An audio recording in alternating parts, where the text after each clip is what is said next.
200 से जायद दफा फ्लैग मीटिंग हो चुकी हैं, 10 दफा सर जेसीसी हो चुकी है, 800 से जायद मरतबा डिप्लोमेटिक प्रोटेस्ट हम रिकॉर्ड सर करवा चुके हैं, 180 से जायद दफा सर फॉरेन ऑफिस डिमार्च कर चुका है, 200 से जायद दफा हमारी एजेंसी जो है सर वो मेमोज उन्हें भेज चुकी हैं कि आपकी जो सरजमीन है वो हमारे खिलाफ इस्तेमाल हो रही है, स्पॉन्सर्ड टेररिज्म आप करवा रहे हैं। चीन 2021 के बाद 3 दफा उन्हें सर टेबल टॉक पे बिठा चुका है, हमारे फॉरेन मिनिस्टर 5 दफा सर विजिट कर चुके हैं, कतर कोशिशें कर रहा है, सऊदी अरेबिया की कोशिशें आपके सामने हैं। ये मसला किधर जाएगा, कहां हल होगा जाके? तालिबान को एक बहुत बड़ी गलतफहमी है कि उन्होंने बंदूक के जोर पर काबुल जीता। अब उस गलतफहमी में ये समझते हैं कि शायद पाकिस्तान के साथ भी बंदूक के जरिए ज्यादा कंसेशंस लेंगे। ये गलतफहमी उनकी दूर होनी चाहिए। उन्हीं की कॉल पर सीज फायर भी हुआ, 48 घंटे की मुद्दत भी गुजर गई, बात जंग की तरफ चले जाएगी। ये रवायती जंग नहीं कर सकते हैं, ये हाइब्रिड वॉर करते रहेंगे। सारे हमसाये, सारे ममालिक इनसे तंग आए हुए हैं। इन्होंने हमारी जो रियायतें हमने दी हुई थी उनका नाजायज फायदा उठाया है। ग्रेट गेम आपको लग रहा है प्लान इंडिया और अफगानिस्तान जैसे मिलके ये स्पॉन्सर्ड सारा मामला करते हैं, बड़ा अरसा से कर रहे हैं। नई चाल उन्होंने चली है, हिंदुस्तान तालिबान के जरिए पाकिस्तान के खिलाफ एक फ्रंट। वक्त तो खत्म हो गया, 48 घंटे की जो मुद्दत थी उसमें ख्वाजा आसिफ साहब ने कहा कि ये तो कैलकुलेटेड मामला नहीं है, इसमें तो मामला तो और भी खराब होंगे और ये जंग बंदी ज़्यादा देर चलेगी नहीं, बेसिकली जो उन्होंने फरमाया। और दूसरा सर सबसे जो इम्पोर्टेंट है, सबसे इम्पोर्टेंट ये है कि मेमोज लिखकर एजेंसीज देती हैं कि भाई टीटीपी वहाँ से मूव कर रही है और 200 से जायद मेमोज हम उन्हें दे चुके हैं। फिर एम्बेसी अपने प्रोटेस्ट भेजती है, फॉरेन ऑफिस डिमार्च करता है, मिनिस्टर फिर विजिट करते हैं। ये आप इसका रन डाउन जिस मर्जी हिसाब से सेट कर लें, लेकिन तरीकाकार यही है। फिर बॉर्डर फ्लैग मीटिंग होती हैं आर्मीज की आपस में, और जेसीसी उन्हीं की सर बनी थी रिक्वेस्ट के ऊपर, जो जॉइंट कोऑर्डिनेशन कमेटी थी। अब ये देखिए कि 200 से जायद दफा फ्लैग मीटिंग हो चुकी हैं आर्मीज की, टीटीपी की मूव करते ही 2021 के बाद जो ही वो मूव करते हैं तो हम उन्हें बताते हैं कि भाई ये सूरत हाल है। दूसरा 10 दफा सर जेसीसी हो चुकी है, 800 से जायद मरतबा डिप्लोमेटिक प्रोटेस्ट हम रिकॉर्ड सर करवा चुके हैं, 200 से जायद दफा हमारी एजेंसी जो है सर वो मेमोज उन्हें भेज चुकी हैं कि आपकी जो सरजमीन है वो हमारे खिलाफ इस्तेमाल हो रही है, स्पॉन्सर्ड टेररिज्म आप करवा रहे हैं।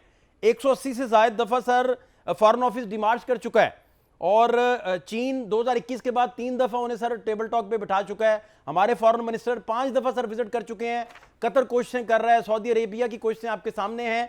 शोरी साहब, मैं जानना आपसे ये चाह रहा हूं कि आपका इस सारे सिनेरियो पे क्या आपका टेक है सर, ये मसला किधर जाएगा, कहां हल होगा जाके? ये तालिबान को एक बहुत बड़ी गलतफहमी है कि उन्होंने बंदूक के जोर पर काबुल जीता था 4 साल पहले। मैं ये समझता हूँ कि ये बिल्कुल गलत बात है। उन्होंने बिल्कुल बंदूक के जोर पर नहीं जीता था।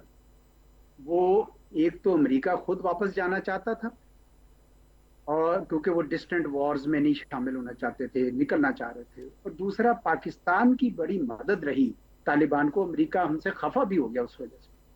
अब उस गलत फहमी में ये समझते हैं कि शायद पाकिस्तान के साथ भी वो बड़े यानी इसी किस्म का जोर लगा के बंदूक के जरिए ज्यादा कंसेशंस लेंगे। मैं ये कहता हूँ कि ये गलत फहमी उनकी दूर होनी चाहिए, और मेरा ख्याल में दूर हो रही है। पाकिस्तान ने इतने सब्र के बाद, और आपने उसकी सारी बड़ी जबरदस्त तफसीर भी बताई, इतने सब्र के बाद पाकिस्तान ने उनको कहा कि आप बराए मेहरबानी टीटीपी को मदद करना बंद करें। जब से आप आए हैं काबुल में, हर आने वाला साल पाकिस्तान में ज्यादा खून रेजी कर रहा है, और पिछले साल तो तमाम हदें फलांग गई थी 2024 में। तो पाकिस्तान जब अपना ये एक्शन ले रहा है तो ये बहुत मजबूर होकर पाकिस्तान ने ये एक्शन लिया है। वरना हम तो हमेशा ये चाहते थे कि भाई अफगानिस्तान पुरअमन हो, ताकि वहां से दहशतगर्द हमारी तरफ ना आए। और ये चीज आए कि ये खुद उनको जगह दे रहे हैं, और ऊपर से देखें ये इस्लाम का नाम लेते हैं और साथ में ये झूठ बोलते हैं कि हमारे यहाँ कोई टीटीपी नहीं है। सेटेलाइट इमेजेस हैं, पूरी तफसील मौजूद है कि आप टीटीपी को जगह दे रहे हैं और वो आ रही है। और अब तो एक और रेड लाइन क्रॉस कर दी इन्होंने, वो तो ये है कि इन्होंने अब हिंदुस्तान को बीच में शामिल किया ताकि एक टू फ्रंट सिचुएशन हो। तो इससे बढ़कर तो दुश्मनी कोई नहीं हो सकती थी। वो कहते हैं ना कि जिस पे एहसान करो जी। उसके उसके यानी शर उससे से जरा शर से महफूज मौका हो। सही, उससे शर से महफूज रहो। हाँ। तो ये तकरीबन वही वाला मामला है कि हम इनकी वजह से 25 साल इतना बदनाम हुए, और अब ये इस किस्म की हरकत कर रहे हैं जिसका हमें अफसोस भी है कि भाई ये किस किस्म के लोग थे। लेकिन मेरे ख्याल में कुछ हमारी गलती थी कि हम भूल गए कि अफगानिस्तान की जो रियासत है उसने कभी भी पाकिस्तान को कबूल उस तरीके से नहीं किया। उन्होंने पाकिस्तान के इलाकों पर दावे रखे हैं। इसलिए हमारे लिए थोड़ी सी अब मजबूरी हो गई थी कि अब हम इनको एक ऐसा मुल्क समझे जिनके साथ हमने इस तरह बर्ताव करना है कि भाई आप अपने मसाइल खुद हल करें। हमने बड़ी बार आपको बचाया, पहले सोवियत यूनियन से बचाया, पहले हमने या अमेरिका की ऑक्यूपेशन में आपकी मदद की। अब आप अपना मामला खुद हैंडल करें, हम अपना बॉर्डर महफूज करेंगे। और ये जितनी रायतें आपको दी हुई हैं तजारत की और दूसरी तीसरी, ये सब की सब जो है ना इसके ऊपर नजरसानी करना होगी। अच्छा चौधरी साहब, बड़े खूबसूरत लफ्ज़ों में आपने सारा मुद्दा एक्सप्लेन किया है। मैं समझना सर आपसे ये चाह रहा हूँ कि जैसे प्राइम मिनिस्टर पाकिस्तान ने कहा कि अफ़गान हमारी शराइत जो है उस पर बातचीत अगर करना चाहता है तो हम तैयार हैं, और ये गेंद जो है वो काबुल के कोर्ट में है, ये तो दुरुस्त उनकी बात है। मैं समझना ये चाह रहा हूँ कि इंसर्जेंसी जो होती है, जिसमें गुरीला इंसर्जेंसी है, वो तो उसमें तो कई दफ़ा अपर हैंड होता है, क्योंकि आपने छुप के वार करना होता है, स्पॉन्सर टेररिज्म के जरिए करना होता है। लेकिन जब कन्वेंशनल वार आएगी तो पाकिस्तान का तो बहुत बड़ा अपर हैंड है, और वो तो पाकिस्तान ने करके भी उन्हें दिखाया है। मैं जानना ये चाह रहा हूं कि ये मामला फिर कहां आके रुकेगा, क्योंकि डिप्लोमेटिक फ्रंट सारे इसमें इस्तेमाल हो चुके। अब उन्हीं की कॉल पर सीज फायर भी हुआ, 48 घंटे की मुद्दत भी गुजर गई। आपका इस पर क्या टेक है कि ये आपको लगता है कि फिर बात जंग की तरफ चले जाएगी, और अगर जंग की तरफ बात जाती है तो उससे क्या फिर बरामद होगा, इस पर भी गाइड कीजिए। ये रवायती जंग नहीं कर सकते हैं।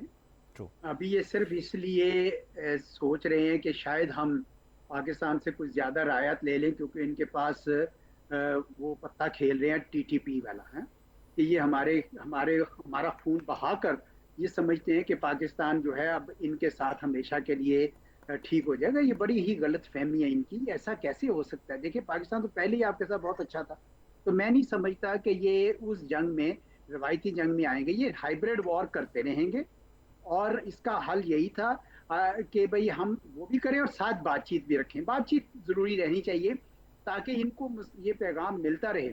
मैं समझता हूँ कि पाकिस्तान के लिए इसलिए एक तरफ तो दो तरफा बातचीत, दूसरा एक डिप्लोमेटिक हमें ब्रिज क्रीज करने की जरूरत है क्योंकि सारे हमसाये, सारे ममालिक इनसे तंग आए हुए हैं। इन्होंने जो दोहा एग्रीमेंट 2020 का था अमेरिका के साथ, उसमें जो जो मामलात माने थे वो सब के सब इन्होंने वायलेट किए हैं। ना ये औरतों की इज्जत करते हैं, ना लड़कियों को पढ़ने देते हैं, ना औरतों को काम करने देते हैं। और फिर उसके बाद ये अपने दहशतगर्द तंजीमें इनके यहाँ बड़ी तेजी से जड़ पकड़ रही हैं। पूरा खिता अभी मॉस्को फॉर्मेट में चीन ने, रूस ने, ईरान ने और पाकिस्तान ने बेयक आवाज ये कहा था कि जनाब आपके यहाँ दहशतगर्द है, और ये कहते हैं हमारे यहाँ कोई दहशतगर्द नहीं है। ये कहते हैं जी पाकिस्तान अपने मसाइल खुद हल करे। भाई आप वहां से लोगों को भेजें खून रेजी के लिए, और हम खुद मसाइल हल करें। तो चुनाचे मैं समझता हूँ कि बातचीत का भी दबाव रखना चाहिए, डिप्लोमेटिक फ्रंट पे भी दबाव रखना चाहिए, और बॉर्डर के ऊपर भी रखना चाहिए। ये इस तरह सुलझेंगे नहीं।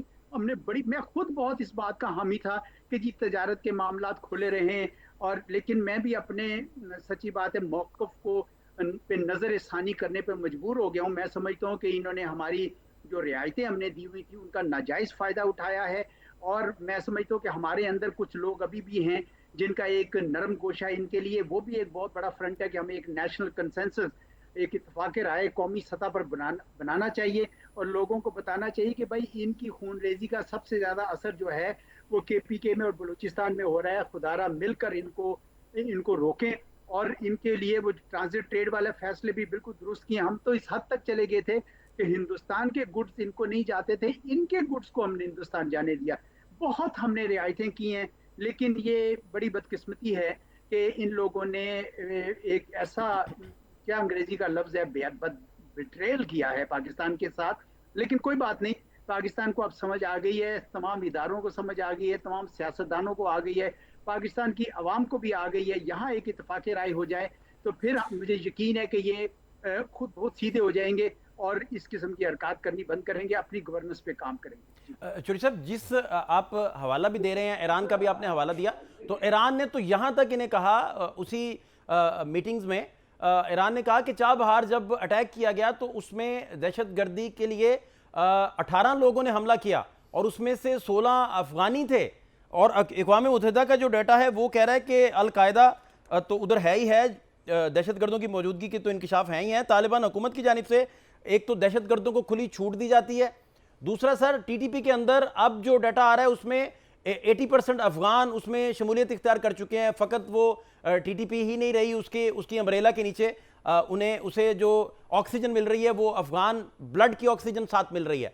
तो इस सारी सूरत हाल में क्या देखते हैं आप? जी बिल्कुल, आप सही कह रहे हैं। अब वो टीटीपी नहीं रही, वो टीटीए और टीटीई का मजमुआ बन गया है। और इसीलिए मैंने कहा कि भाई हमें बॉर्डर मैनेजमेंट पे बड़ी तवज्जो देनी होगी। ये जो तोरखम और वो है चमन का बॉर्डर, इसके ऊपर पहले तो हम हर हाल में खुला रखना चाहते थे, लेकिन लगता है कि अब ऐसा मुमकिन शायद ना हो सके। ता वक्त कि ये खुद इन बातों पे मान ले हमारी बात। नंबर एक, दो ही शर्तें हैं ना जी हमारी। एक ये कि आप वहां से दहशतगर्द मत भेजें, पाकिस्तान में खून बहाना बंद करें, और दूसरा ये कि हिंदुस्तान के साथ मिलकर ये आप हमारे साथ गेम खेलना बंद कर दें। यही दो हमारी शराइत हैं।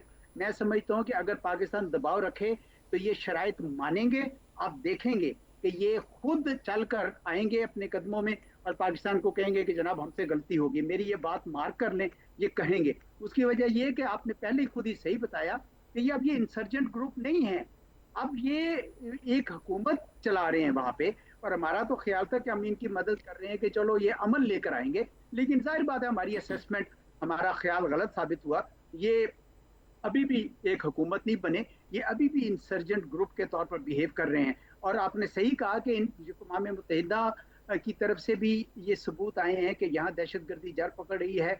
ईरान भी तंग आया हुआ है, बल्कि वो तो सारे अफगान रिफ्यूजीज को वापस भेज रहा है। ताजिकिस्तान के प्रेसिडेंट को मैंने खुद अपने कानों से सुना, वो तंग आए हुए थे यहाँ पे इनसे। इसी तरीके से उज़्बेकिस्तान वाले कहते हैं कि भाई ये इस्लामिक मूवमेंट उज़्बेकिस्तान को इन्होंने जगह दी हुई है। चीन वाले कहते हैं कि इस तुर्किस्तान इस्लामिक मूवमेंट वालों को जगह दी हुई है। ये कोई हम अकेले थोड़ी हैं, ये सब के सब इनके हाथों तंग आए हुए हैं।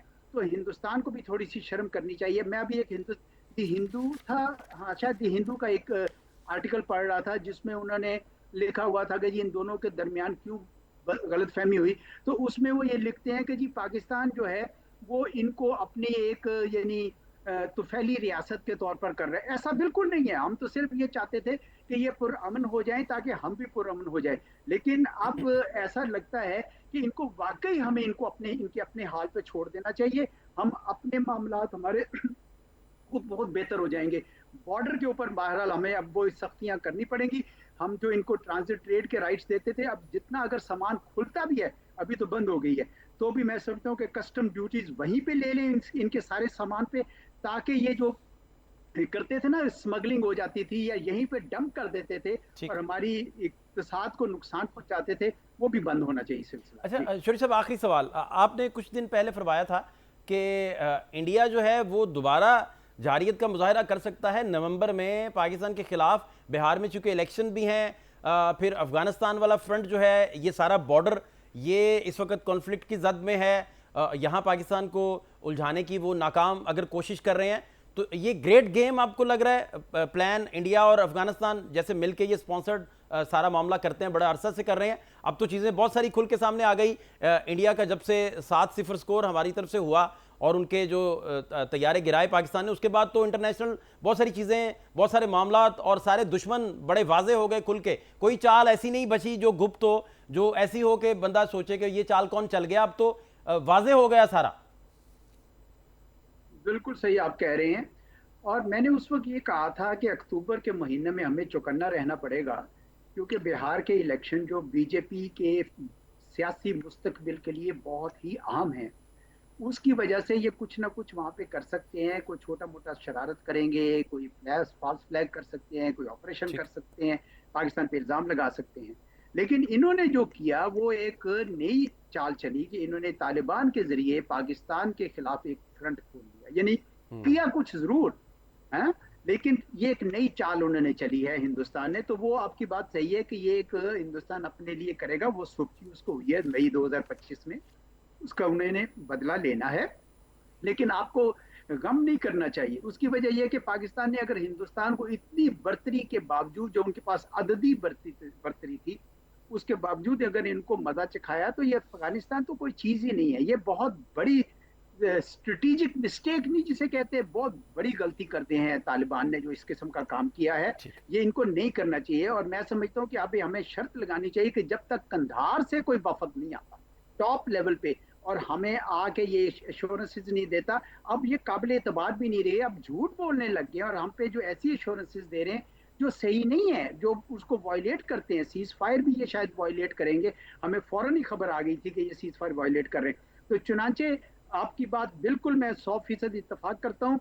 अब कोई चीज ढकी छुपी नहीं है, सब कुछ सामने आ गया है, तो हमें उसी तरीके से इसको डील करना होगा। तालिबान को उनके अपने हुकूमत समझें, उनको समझें कि भाई आप वहां पे कर रहे हैं जो भी कर रहे हैं, आप अपने मुल्क में करें, हम तो आपको हुकूमत भी नहीं मानते। आजकल रिजीम का लफ्ज हम आपके लिए इस्तेमाल कर रहे हैं, पहले अपने आप को सुधारें, तो फिर आए